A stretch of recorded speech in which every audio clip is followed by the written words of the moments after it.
Management, major in Business Process, Service Management, and major in Financial Management, Bachelor of Tourism Management, Bachelor of Science in Computer Science, Bachelor of Science in Information System, Associate in Computer Technology. What are you waiting for? Enroll now in our online registration. Visit www.sltcfi.com/ENROL. And for more information, please contact us at 0977-147-3488. Basta SL, wow! Doc Alternatibo para sa natural na lunas. Meron pa akong madalas gamitin itong magnesium ascorbate. Ito ay tumutulong upang bumaba ang blood pressure ng tao, kagaya kong may hypertension. Kahit na hindi na ako nakakaramdam ng pagkahilo, ginagamit ko pa rin ang magnesium ascorbate. Kasi kung ang magnesium ascorbate nagpapabata ng BP, ang toro or sex solution ay nagpapasigla sa reproductive system ng mga kalalakihan. Ako po ay si Rolando Borja Bangkaso ng La Medalla Bao, Camarines Sur.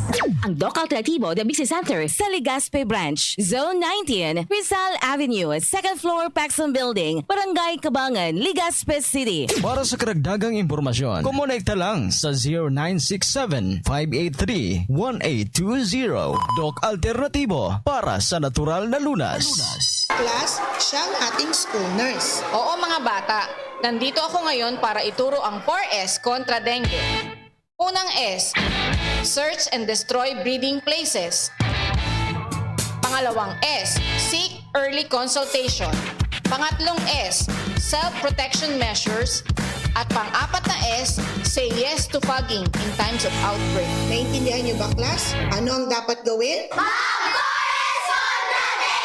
Ano nga yun, class?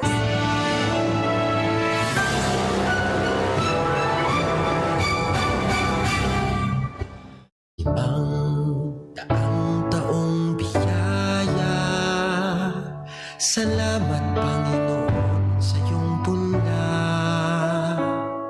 Misyong kaloob sa aming puso, aming sarili ay aming handog, laging tapat at laging tugon, naririto handa kami, Panginoon. Kami hahayo sa iba't ibang dako, hatid ang iyong salita. Diyos marhay na aldaw sa indog na boss mga tugang. Diyos marhay na hapon. Ini po si Father Butz Bombase OP ng University of Santo Tomas, Legazpi sa satuyang programang Marhay na Hapon. Welcome once again mga tugang. Saro naman magayon na hapon. Munya na daw ng Biyernes. No? Madalion talaga ang panahon. No? Oktubre 29 kang bulan ng Oktubre. No? Dalion. Karang aldaw na sana Nobyembre na mga tugang. By the way, ini po sarong recorded program ta wara po ako dyan sa Legazpi. But just the same, gusto ko po kamong samahan lagi. Kasi ayaw kamong iwanan ni Father Butch. Dahil mahal na mahal kay ni Father Butch. Totoo naman to, gayo. Totoo naman talaga, miski nga ni, siguro mag-abroad ako, mag-iraray ako, ma-recording mag-iraray ako kung sakaling kaya ko mag-record. Kung dahil mag-live ako sa Amerika o kung saan man ako naduman, taamo ko kamong iwanan. Kasi gusto ko kamong palaging samahan. Sabi nga ni, sabay-sabay tayo, sama-sama tayo sa paglalakbay patungo sa magandang buhay. Sa paduman sa marhay na buhay. Marhay. Kaya sa tuyang marhay na hapon. Kaya gibuon tayong marhay. Mga tugang ang sa tuyang buhay. Importante siyempre mga tugang na marhay. Ano bang marhay? Yung pagurulay. Yan na sumaraot. Pag mga raot yan, magpapakaraot, nagpariwal-iwal tayo. Sabi nga ni, sa panahon na tayo ay binibigyan ng pagkakataon ng Diyos, saan natin how do we use our time? Okay? Saan natin inuugol? Tama ba yan sa Tagalog? Saan ba natin inaaksaya? Kung sakaling inaaksaya, saan ba natin inaaksaya ang ating panahon habang tayo may panahon? Sa pagmamahal ba? Sa pakikipag-away? No? Sa pagtanggap ba sa mga tao o pagtakwil sa mga tao? Okay? Sa pagpapatawad ba? Paghingi ng tawad? Or sa sasabihin natin, over my dead body? Mga kaibigan, gawin natin lagi ang mabuti. Ano? Sapagkat ngayong araw nito, magandang pag-usapan natin, ano? Masama ba ang gumawa ng mabuti? Wala po. Ano? Gawa tayo lagi ng mabuti. Hindi po pinagbabawal ang gumawa ng mabuti. Kahit saan, kahit kanino man, gumawa lagi tayo ng mabuti. Kaya magandang gawin araw-araw sa umaga. Anong mabuti ang gagawin ko sa araw nito? Kaya sa gabi naman, bago tayo matulog, anong kabutihan ang aking nagawa ngayong gabing ito o sa araw nito? At kaya sa gabi nga, dapat sabihin natin, ang magandang gawin? Name 5 things you must be grateful for. Mga 5 bagay na dapat ipagpasalamat mo. Salamat sa Diyos. May natutunan ako sa araw na ito kay Father Butch. Ay salamat sa Diyos. May nagtabang sa kuya.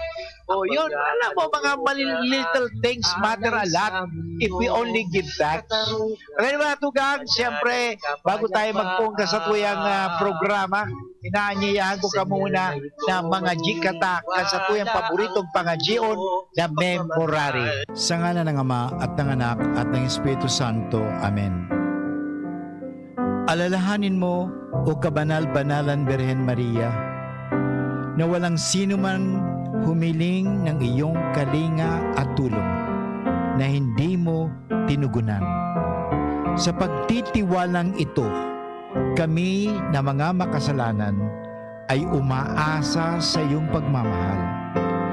O Birhen ng mga Birhen at ina naming lahat, huwag mong biguin ang aming kahilingan sa aming mga pangangailangan, bagkus kami iyong dinggin at kaawaan. Mahal na Birhen Maria, pakiusapan po ninyo ang inyong anak na si Jesucristo, na aming Panginoon at tagapagligtas, na bindisyonan niya po ang himpilang ito ng DCGB, ang may-ari, ang nangangasiwa o namamahala, ang lahat ng mga nagtratrabaho at lahat ng mga tumutulong at lalong-lalo na rin ang lahat ng mga tagapakinig ng himpilang ito ng DCGB. Nawa, iligtas niya po kami sa anumang kapahamakan, sa anumang kasalanan, at lalong-lalo na sa COVID-19 upang kami maging kasangkapan sa pagpapalaganap ng iyong kaharian dito sa mundong ito sa pamagitan ng pagbibigay ng impormasyon at lalong-lalo na sa pagpapatibay ng mga kalooban at ng mga kapatid namin na taga-subaybay ng pagbibigay namin ng inspirasyon. Nawa, tulungan niya po kami sa anumang aming sasabihin, sa anumang aming gagawin, dahil gusto namin gawin ang kalooban ni Kristo na aming Panginoon at tagapagligtas. Tulungan niya po kami. Palakasin niya po ang aming kalooban, lalong na sa panahon ng may pandemya, sa panahon ng may takot. Bigyan niya kami ng tibay ng kalooban upang anumang aming gagawin ay maging kapuri-puri at maging kapaki-pakinabang sa lahat ng tagapakinig at ng tao. Ang lahat na ito iningin namin kay Kristo na aming Panginoon at tagapagligtas ngayon at magpasawalang hanggan. Amen. Sa ngalang Ama at ng Anak at ng Espiritu Santo. Amen. Okay, matugang padagos kita sa tuyang programa pagkatapos kita nga mga G sa tuyang pag-urulayan ngunyan na hapon na Biyernes petsa 29 kang bulan ning Oktubre ang sinasabi nga ni na kita permi maggibo ng kabutihan. Okay? Masama ba gumawa ng kabutihan? Hindi po. Palagi tayong gumawa ng kabutihan. Okay? Kahit sa araw ng pamamahinga, sa araw ng Sabado, okay, sa araw ng Linggo, dapat palagi tayong gumawa ng kabutihan. Okay? Yan importante. Ano? Huwag tayong magkaroon ng dahilan. Ay, hindi ako gagawa ng ganito kasi araw ng ganyan. Hindi po. Anumang kabutihan dapat bigyan natin lagi ng puwang sa buhay. Okay? Kahit sa araw ng pamamingay nga, kasi sabi sa mga Hudyo, bawal daw. Okay? Lalo ng pagpapagaling. Okay? So, alam mo, sa ating ebanghelyo, napatahimik ni Kristo yung mga pariseo at mga eskriba. Okay? Actually, hindi naman tinatanggi talaga ang paggawa ng kabutihan sa araw ng pamamahinga. Okay?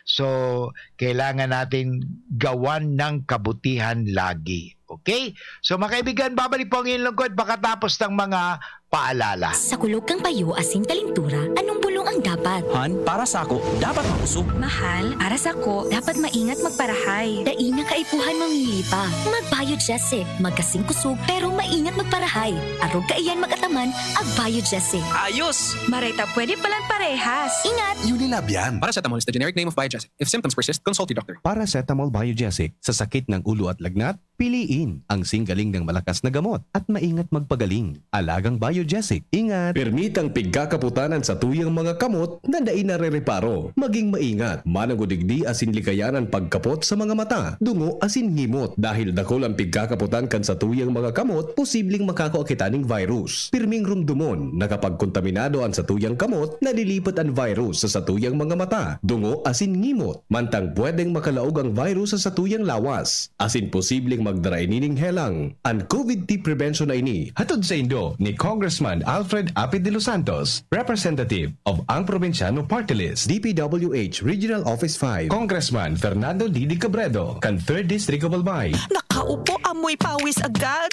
Konting lakad, amoy pawis agad. Sa summer init, ang bilis, konting galaw, amoy pawis. Kailangan ng kontra, amoy pawis. Yan ang aming nais. Sa wakas, may New Downy kontra amoy pawis. Yan ang sagot sa summer bisis. Amoy ng pawis, huwag magtitiis. Pag New Downy kontra amoy pawis. Pesado at fresh ang damit dahil may 24 hours kontra amoy pawis. Based on technical testing and consumer agreement data, New Downy Kontra Amoy Pawis. May 24-hour Kontra Amoy Pawis protection. Downy, magbagong buhay na. I-Downy kontra kulob ang buong labada. Lahat tayo may mga mahal sa buhay. Pero hindi dapat mahal ang magmahal. Kaya huwag mahihiyang magtanong. Sa RightMed, gamot na maaasahan. Kayang araw-arawin. Dahil ang RightMed para sa lahat. If symptoms persist, consult your doctor. RightMed, isang pangalan sa gamot na kailangan. Inihahandog ng Goldshine Pharmaceuticals Incorporated ang Magkape at Magkamilyon sa Jim's Coffee Raffle Promo. Ang isang entry ay dapat may kalakip na 5 sachets. Any combination ng alinmang Jim's Coffee products. Ang mga proof of purchase na ilalakip ay dapat may expiry year na 2021 onwards. Ilagay sa puting sobre kasama ang pangalan, edad, kumpletong address, contact number, firma, kung anong Jim's Coffee variant ang inilakip, ang pangalan ng tindahan kung saan binili ang Jim's Coffee at ang promo title. Ihulog ang mga entries sa mga partner outlets nationwide. Magkakaroon ng preliminary draw kung saan 6 ang pwedeng manalo ng 100,000 pesos at 27,000 pesos sa bawat partner outlet. Ang grand draw ay sa December 22, 2021 kung saan isa ang maswerteng mananalo ng 1 milyong piso. 1 million pesos. Ang kanyang partner outlet ay magkakamit ng 100,000 pesos. Mayroon ding 27 winners ng 27,000 pesos each. Magkape at magkamilyon sa Jim's Coffee Raffle Promo. See posters and print ads for more details. Promo period is from April 9 to December 5, 2001. Per DOH FDA CFRR permit number 0133 series of 2001. Ang daming ganaps. Gusto ko pa sanang mag-exercise pero nang hihina. Magki-drama pero pagod na. Hinahatak pababa ng sakit at pagod. Mag-Enervon everyday. May tulong sa more immunity plus more energy. Para sa mga simpleng saya, 650 SRP lang. With proper diet and exercise versus non-use. Multivitamins is the generic name of Enervon. If symptoms persist, consult your doctor.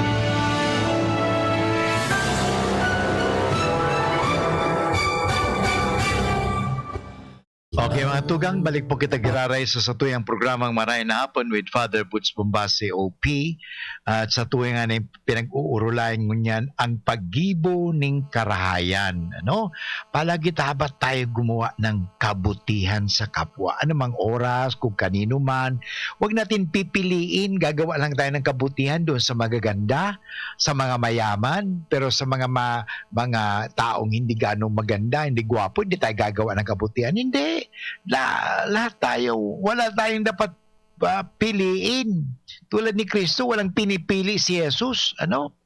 Hindi niya binabaliwala ang sinumang tao, maging yaong may galit sa kanya. Kaya talagang ginagawa niya ng kabutihan. Hindi siya mapaghiganti. Halimbawa, tayo minsan ay ginawa ng kasamaan. Ay, ayaw ko nang gumawa ng kabutihan dyan. Mabalos ako sa imo. Mahiling mo. Mahiling mo, babalusin din kita. May dati mga tuga. Haliun ta iyan ta. May data baga.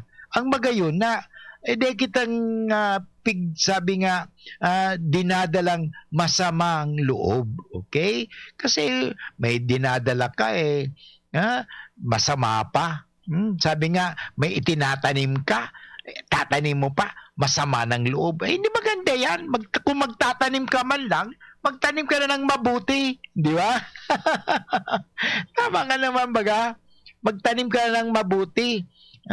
Kahit minsan nga hindi ka ginagantian ng kabutihan, sige lang, gantian mo lang ng kabutihan, hayaan mo lang, sila naman mapapahiya. Alam mo sa ating ebanghelyo na babasahan ko sa ating mga tugang, yan ang ginawa ni Kristo. Pinaunlakan niya ang isang pariseyo na nag-imbita sa kanya sa kanilang bahay. No? Hindi niya sinabi, hindi ako pwedeng pumunta sa inyo, kamong mga pariseyo, mga eskriba, mga makasalanan kayo, ay mga, hindi ba sinabi ni Kristo yan Alam mo si Kristo, hindi siya nag-iitsapwera. He always accepts people. Yan ang kagandahan ng Panginoon Hindi siya nagtatakwil ng sino man. Hindi po kaya sa Ebanghelyo na babasahin ko, isang magandang halimbawa ang ipinakita sa atin ni Jesus kung saan tinanggap niya ang paanyaya ng isang pariseyo para makisalo sa hapunan. No? Kasi minsan may mga tao baga dyan na nag-iwal. Hindi ako mag-a-attend, Father, ng party? Bakit hindi ka mag-a-attend ng party? Kaaway ko yan, Father Ba't hindi ako mag-a-attend ng dibu? Hindi ako mag-a-attend ng graduation yan? Kasi anak mo yan Bakit hindi ka mag-a-attend? Hindi, matigas na payo kang anak ko Alam mo, kahit nagkaano katigas ang payo kang anak mo pa rin yan. Alisin mo yan. Hindi po magandang ugali yan Kaya gawin gumawa lagi tayo ng kabutihan. Magandang ginawa ni Kristo tinanggap niya ang paanyaya ng pariseyo. Pwede niya sanang i-deny Pwede niya sabi ni Kristo, bakit ako pupunta sa inyo? Hindi ba kinakalaban ninyo ako? Inaapi ninyo ako? Hindi. Ang ginawa ni Kristo, sige, thank you very much. So, pinaunlakan niya. Okay? Sadyang nakapagtataka na ang mga tao na minamanas. Okay? Ang isang taong minamanas ay nakapwesto sa mismong harapan ni Jesus habang sila'y naghahapunan. Itong mga, siguro mga eskriba, siguro naghanap ng trap na, sige nga, tingnan nga natin na kung pagagalingin ito ni Jesus. Tingnan mo, dinala nila yung mismong sa harapan ni Jesus, yung taong minamanas, may sakit, may hilang. At araw iyon ng Sabat. At ang ibig sabihin ng pariseyo, pag araw ng Sabat, huwag tayong gagawa ng anuman, kundi mamahinga lang. Okay? Araw iyon ng Sabat at ibig ng pariseyo ng kanyang mga kasama na magmatsyag kung magpapagaling si Jesus sa isang taong minamanas sa isang banal na araw. Yan. Isang bitag. Tingnan mo, nagtatrap sila, tinatrap nila si Jesus. Inilatag nila para siluin si Jesus. No, alam mo si Jesus, kahit siluin mo si Jesus, kung yan bubuti yan, gagawin ni Jesus yan. Okay? Pero alam mo, napakaganda. Si Jesus, tanda natin, siya ay Diyos. Batid ni Jesus, ang naglaro sa isipan ng mga iskriba at mga pariseyo. Kaya tinanong sila ni Jesus. Tingnan mo, galing talaga ni Jesus, ha? Alam mo, maganda po yan. Alam mo, sabi nga talaga, asked. Okay, sinabi pala ko kanina yung acronym ng aloha, ask, then listen, observe, okay, help, and ask. So, importante from time to time, ask, maghapot. Kasi Jesus tagapot sa inda. Pwede bang magpagaling sa araw ng pahinga o hindi? Tingnan mo, tinanong ni Jesus dahil batid nilang wala silang maikatuwiran kay Jesus na patahimik sila. Yan, tingnan mo, ang galing-galing talaga ni Lord, ha? Ang galing mo, Lord, ha? Talagang sabi nga, they are reduced to, naalala ko sa logic, absurdity.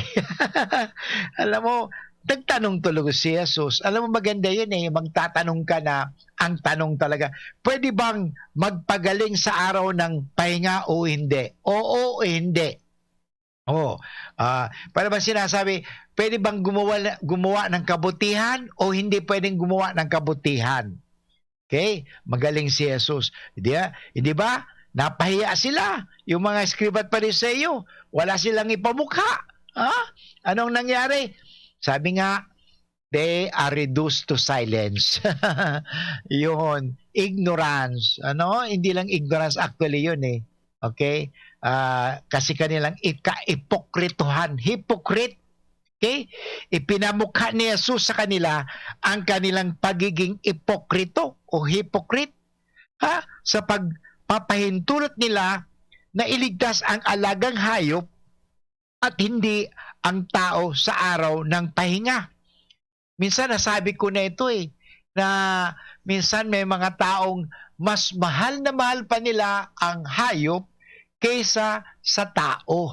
Pwede nilang iligtas ang hayop, kunyari yung kalabaw na nahulog sa bangin, o yung aso, o pusa, o anumang hayop. Pag may sakit, dadali nila sa vet. Pero yung tao, ayaw nilang dalhin sa doktor. Ano mang pinahalagan natin dito? Pinahalagan ba natin ang hayop o ang tao? Minsan pa nga, maganda pa ang libingan ng hayop, musileo. Pero yung libingan ng tao, hindi, kawawa. O hindi na lang libingan yung tinitirhan ng squatter, yung tao, kawawa. Mas maganda pa yung tirahan ng aso. Mabuti pa yung aso, may dog food. Pero yung mahirap, yung dukha, yung mga walang makain, lugaw na lang. Kahit lugaw nga, wala nag-asin nga. Pero anong asin? Nagka-problema tuloy sila sa kidney. Yun mga tugang. Alam mo, ano ba talagang pinapahalaga natin sa buhay? Yan. Gandang tanong yan sa buhay natin. Maganda yun na minsan may mga tao kasing pinapahalagan ang mga detalye kaysa ng kabuuhan. Nakakalimutan nila nga, sabi nga sa English, the essentials. Nakakalimutan nila yung essentials. Napupunta na lang sila sa mga non-essentials o sa mga detalye sa buhay. Yan. Ano ba ang importante? Ang essentials o yung mga tinatawag natin non-essentials. Okay? Yung mga essential talaga ang dapat bigyan natin ng halaga. Essential, sabi nga, essential yan Hindi yung non-essential. Okay? Or tinatawag ng accidental. Okay? Yung mga palamuti. Yun. Masyado tayong dekorasyon kaysa sa relasyon. Yun. Ngunit, kasuklam-suklam sila dahil pinagaling ni Jesus ang taong minamanas. Kaya nagalit nga ang mga Pariseo kay Kristo. Patay mga tugang, babalik po ang iyong lingkod pagkatapos ng mga paalala. Radyo Balagon ka ito. DCJB Ngunyan. Anainot, pirming nanginginutan. Always number one. Always number one. DCJB 729 kHz. Enot sa Bareta. Enot sa Gabos. 1:33. An oras hatod sa Indokang Neurobion. Neurobion, helping true heroes by nourishing nerves. Vitamins B1, B6, B12 is the generic name of Neurobion. If symptoms persist, consult your doctor. ATC Vitasync. Mag-ATC Vitasync na sa oral daw. ATC Vitasync sa presyong abot kaya. 5 pesos and 50 centavos kada kapsula ang SRP. Makukuha sa Mercury Drug, South Star Drug, Watson's, Rose Pharmacy, Pure Gold, SM Supermarket, Alpha Mart, mga botika, asin sa mga supermarket nationwide. Gibo kan ATC Healthcare, your trusted life ally. Ascorbic acid plus zinc is the generic name of ATC Vitasync. If symptoms persist, consult your doctor. RightMed, isang pangalan sa gamot na kailangan.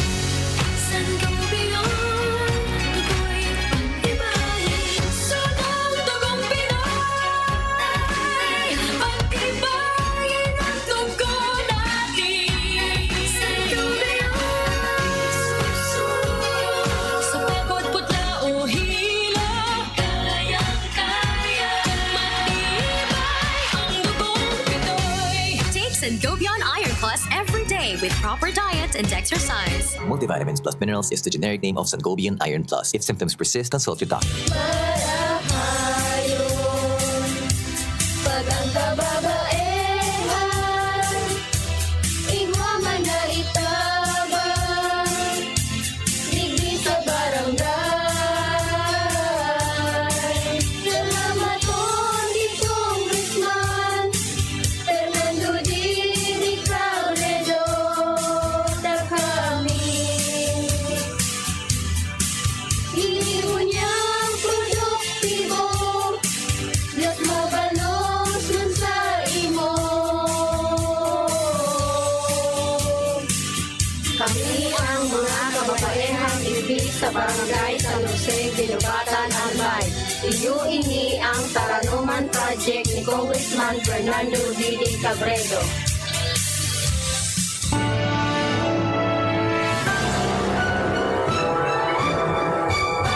Okay, matugang ngunyan sa kuya ng babasahon ang Ebanghelyo sa aldaw na iniho na pinag-ulayan ta subago.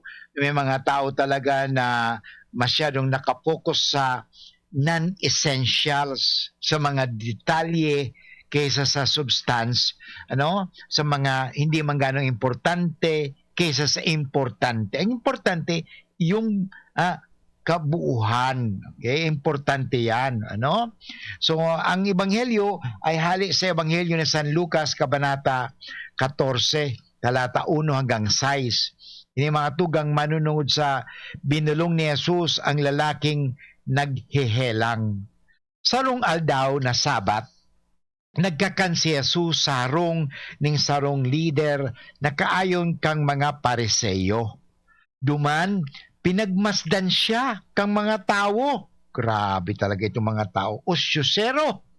Yaon man duman sa tubangan ni Jesus ang sarong lalaking gatok ang mga tabay asin mga takyag. Hinapot ni Jesus ang mga paratukdo kang katugunan asin ang mga Pariseo. Tugot daw ang pagbulong sa aldaw na Sabat o dae. Yan ang hapot ni Kristo sa inda. Kasi actually, yan din hapot ni mga Pariseo kay Kristo. Kasi sabi ninda, si Kristo nagpapagaling sa araw ng Sabat. Nabawal yan. Kaya tuloy, sabi kasi ng isang araw sa Ebanghelyo na may 6 na araw na pwede kayong magpagaling. Huwag lang sa araw ng Sabat o pamamahinga. Yan. Kaya tinanong uli sila ni Jesus. Okay? Alagad, versikulo 4, alagad daisinda naggirom. No, napatahimik ni Kristo. Napatahimik sila ni Kristo. Kinaputan ni Jesus ang may helang, binulong asin pinapuli. Dangan, sinabihan niya ang mga tao, kung may baka o aki kamong nahulog sa bubon sa aldaw na Sabat, day daw nindo how ason tulos, alagad dae sinda nakasimbag kainiho. Magayunon mga tugang ang ginibo ni Kristo, tinauan sinda ning sarong sitwasyon na very practical mga tugang. Arong nga ni kainiho, kung may baka, o itong baka sa inda mga tugang, ang baka, importante yan sa hanap buhay. Ginagamit ning daiyan okay? Sa mga farmers. Okay? O paggatas, okay? Ginagamit nila. O aki, yun. Nahulog sa bubon, o nahulog sa bangin, o nagkahilang, whatever. Sa aldaw na Sabat. Yan. Ang hapot ni Kristo, dai daw nindo how ason ito. Ang sabi, dai nindo ba tutulungan? Alam mo, wala silang may sagot kay Kristo. Magayunon mga tugang magayunon ang talagang simbag ni Kristo. Okay? Magayunon ang sagot ni Kristo talaga sa tuyang hurup-hurup po nita. Kita baga minsan arog mangkaan minsan nagagawa kita ng mga dahilan. Okay? Gumagawa tayo ng dahilan. Parang sa ganun, wag lang tayong gumawa ng kabutihan. Hindi po maganda yan. Okay? Okay? Sa ating ebanghelyo, makikita natin na sa araw ng pamamahinga. Okay? Alam mo, sabi nga, kapansin-pansin ang pananahimik ng mga Pariseo at ng mga dalubhasa sa batas, yung mga abogado, sa ginawang pagpapagaling ni Jesus sa isang taong minamanas. Okay? Sa kanilang pananahimik, tila nagkakahalong pagsang-ayon at pagtanggi ang kanilang nararanasan. Nanahimik sila dahil alam nilang pinahihintulutan pa rin ng batas ang gumawa ng mabuti kahit sa araw ng pamamahinga. Tingnan nindo. Akala nila ang gagaling na nila sa batas. Akala nila makakalusot na sila sa batas. Alam niyo mga kaibigan, sabi ko nga nung isang araw, ang importante yung kabuuhan. Yung hindi lang yung kahulugan, hindi yung interpretasyon. Kasi marami ang interpretasyon doon. Sa interpretasyon, kaya sa Biblia, marami tayong pagkakamali sa interpretasyon. Ano ang importante? Ano ba talaga ang original na intensyon? Ano ba talaga ang original na intensyon? Bakit tayo ay pinapahinga sa araw ng Sabat?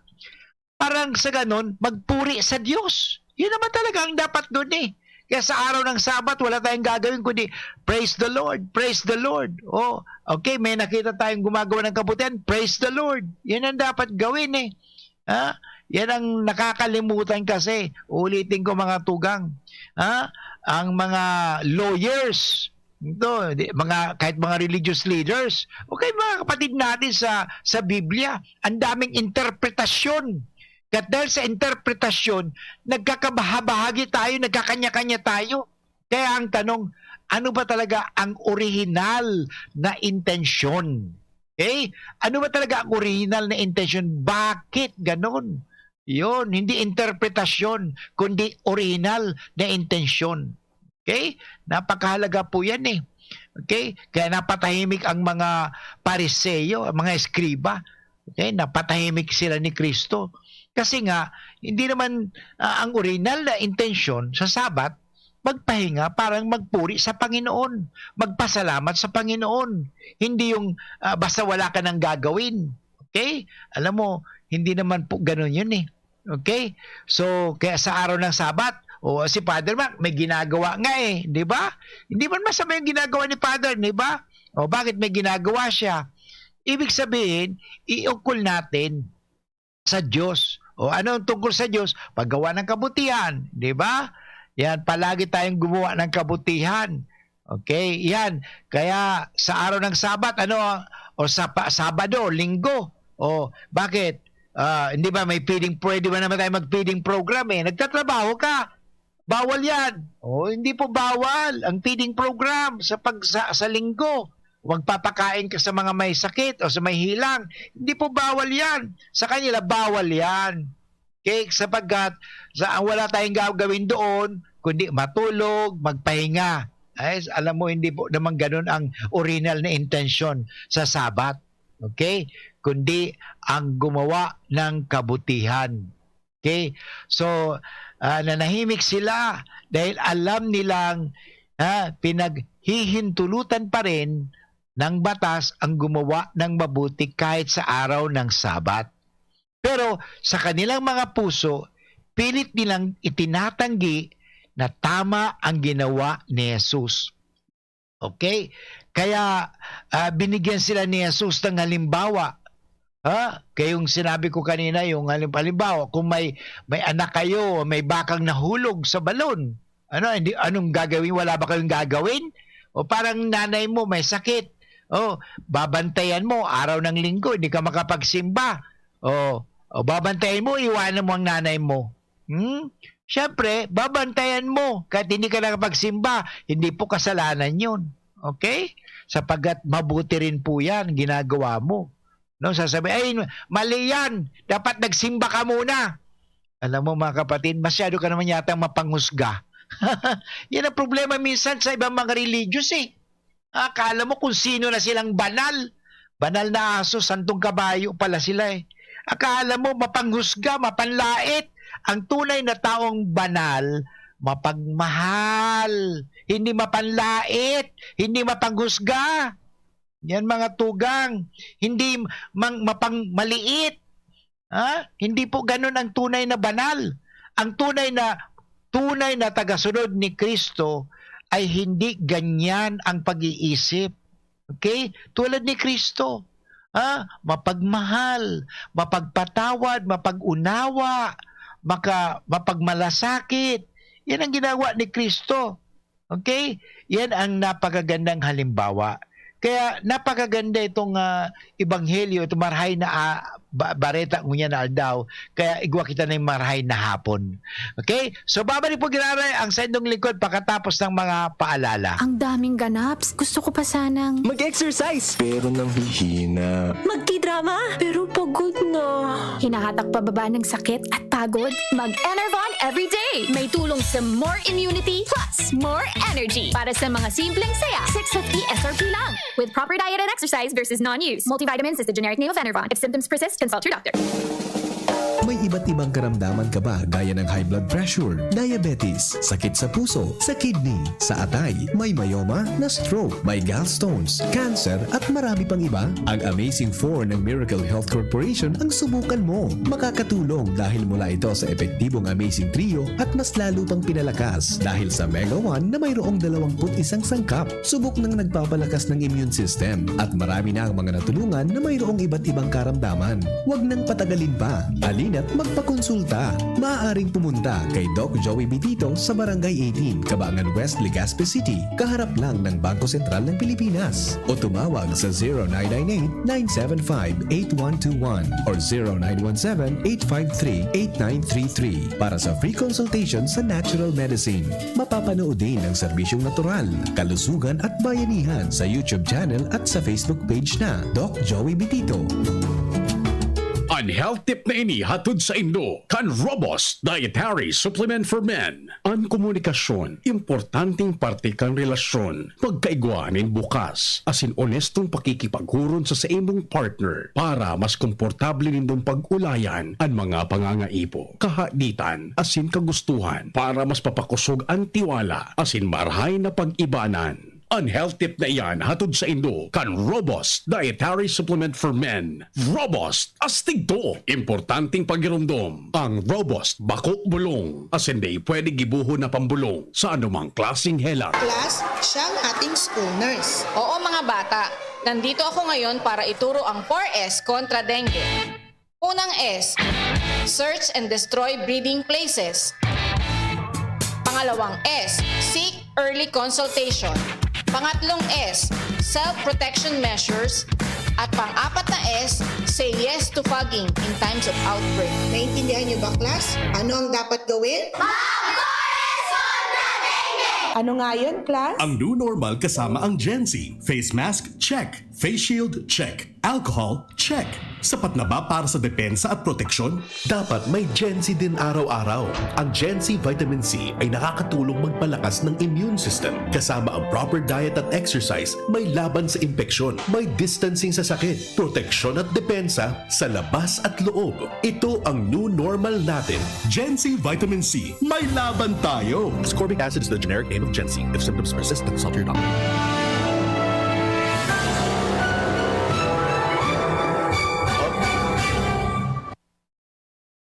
Okay mga tugang, balik po kita giraray sa tuwing programang Maray na Hapon with Father Boots Bombase, OP, at sa tuwing aning pinag-uurulayan mga tugang ang tunay na intensyon ng batas. Hindi basta-basta ang interpretasyon, lalong-lalo na sa paggawa ng kabutihan, lalo sa araw ng pamamahinga, kasi lalo sa mga Hudyo. Kasi sa araw ng pamamahinga, talagang pahinga talaga. Naalala ko nang nandun ako sa Jerusalem, sa Israel. Mayroong Sabbath elevator pa doon nga Talagang kahit pagpindot ng elevator, bawal Pag Biyernes ng gabi na, kasi may Sabbath elevator na doon hanggang Sabado. At the same time, alam mo, doon sa isang kalsada sa Jerusalem, bawal magpaandar ng motor o ng sasakyan. Binabato pa nga nila doon Kasi anything that manually, if you use your hand to do something, hindi po tama yan. Okay? So, sa kanila talaga, iba ang interpretasyon. Kaya nga, nang pumunta dito si Kristo sa mundo, okay, yung mga interpretasyon ng mga Eskriba at Pariseo ay itinuwid ni Kristo. Okay? Ikinorek. Kasi Kristo, ibinalik ni Kristo ang original na intensyon ng batas. Lalo ng ang batas ni Moises. Kasi nagkakatalo tayo sa interpretasyon Yan, ang dami. Kahit sa panahon ngayon mga tugang sa mga tugang sa mga kapatid natin na minsan sa Bible, iba-ibang interpretasyon. Ano mo, dapat balikan lagi natin. Kaya nga ang i-interpret ng Biblia ay hindi basta-basta ibinibigay kung kani-kanino. At sa atin sa simbahan, meron tayong hindi obispo, pare ang mag-interpret ng Biblia. Ang makapag-interpret lang yan, tinatawag natin magisterium.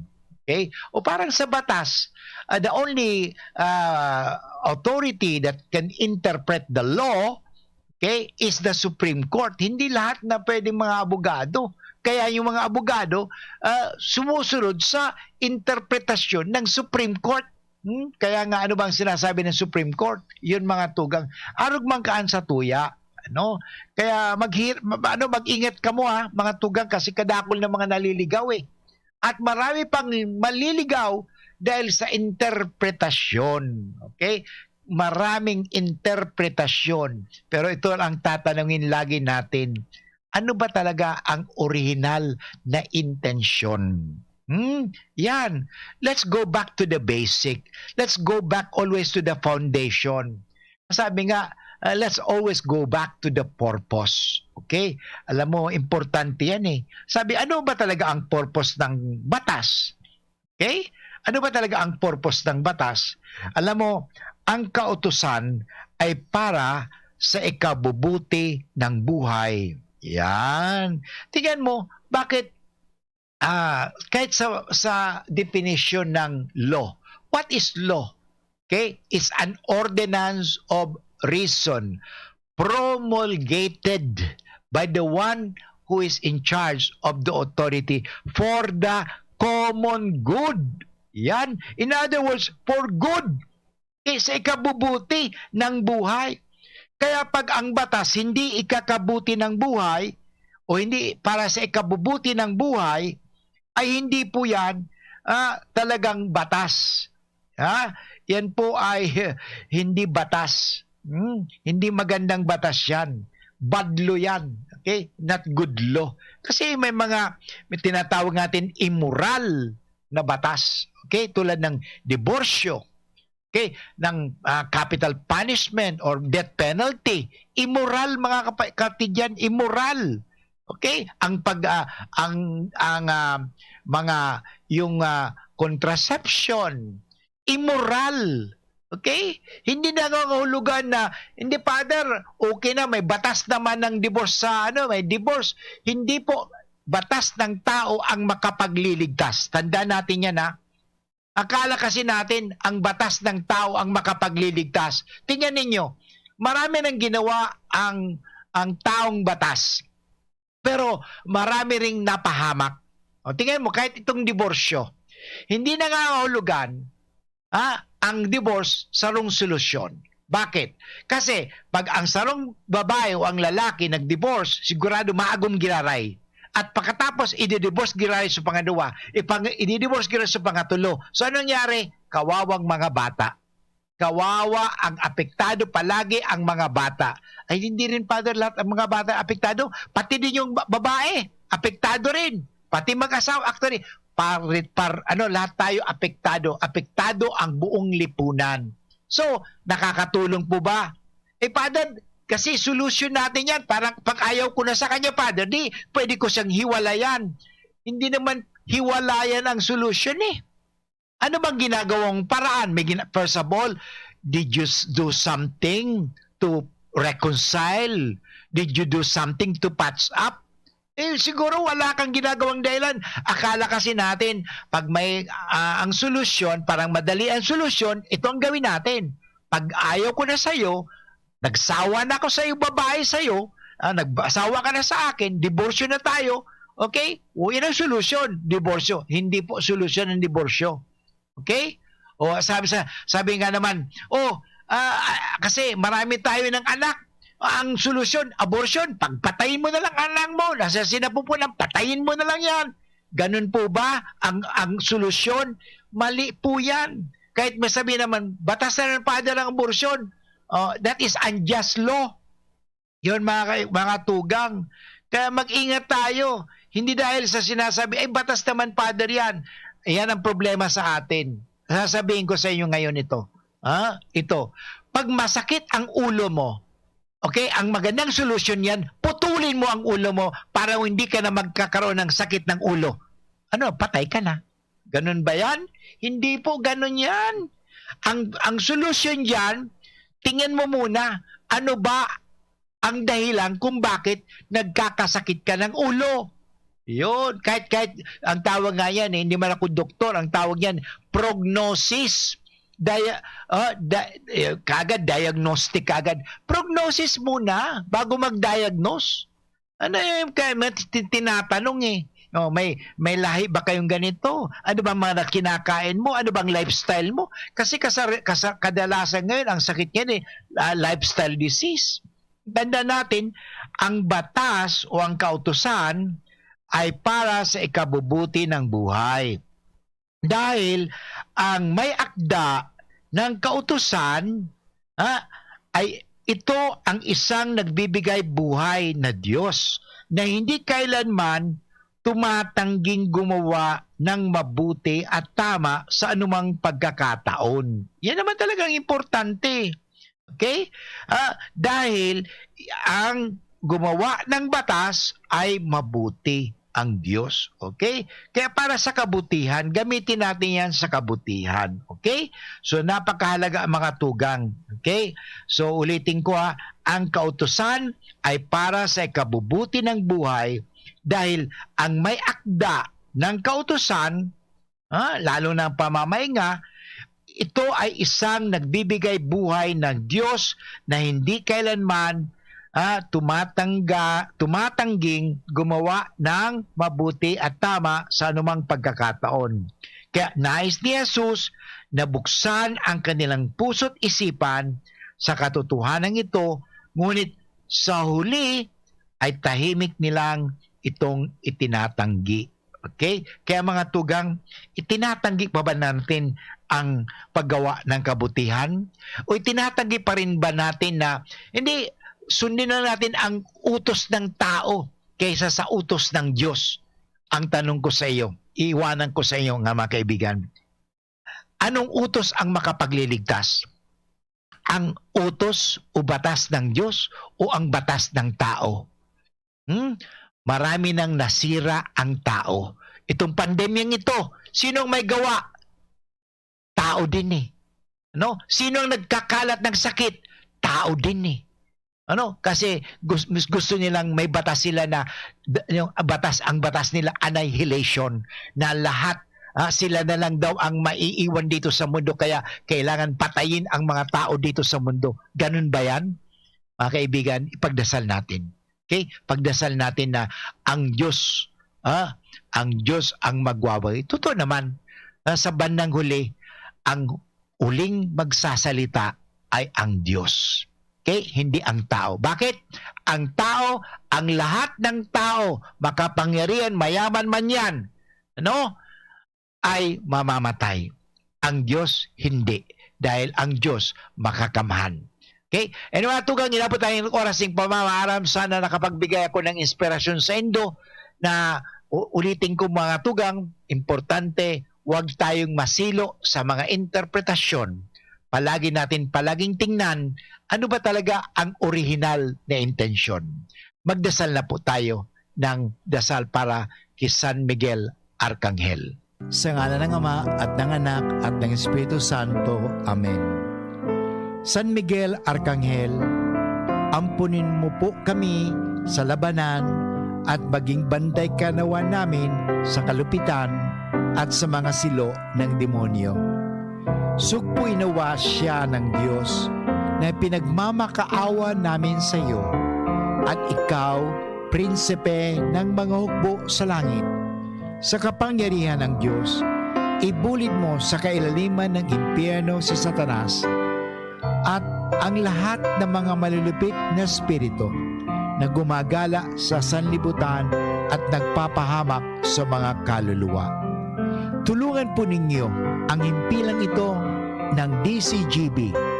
Nakasangkapanin po ninyo sa pagwaksi ng anumang kasalanan, anumang kasamaan, upang aming ipahayag lagi ang kabutihan, katotohanan, kagandahan, at kaligtasan. Tulungan niya po kami na mapagtagumpayan ang anumang mga masasama.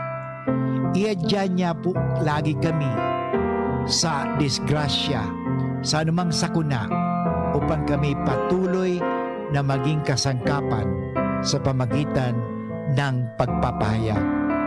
Tulungan po ninyo kami.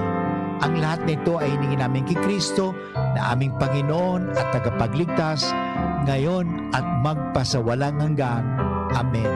Sa ngalang Ama at ng Anak at ng Espiritu Santo. Amen. Diyos mabalas po sa Indo Kabos mga tugang na naginanyog ka sa tuyang programang Marahay na Hapon with Father Butch Pumbase, OP. Sana nakapagtao ko sa inyo ng karahayan, lalong-lalo na inspirasyon, na buwa lagi tayo ng kabutihan. Maghibok kita ng karahayan, permi. Okay? Gumawa lagi tayo ng mabuti. Sapagkat ang kabutihan ay magwawagi. Maraming salamat. Sabihin natin ito ngayon. Anak ako ng Diyos. Mahal na mahal ako ng Diyos. Susundin ko ang kagustuhan ng Diyos at kalooban ng Diyos at ang lahat magiging maayos. Maraming salamat po. Ito po si Father Butch Bombase, OP, sa programang Marahay na Hapon. Bye-bye. 500 years of faith.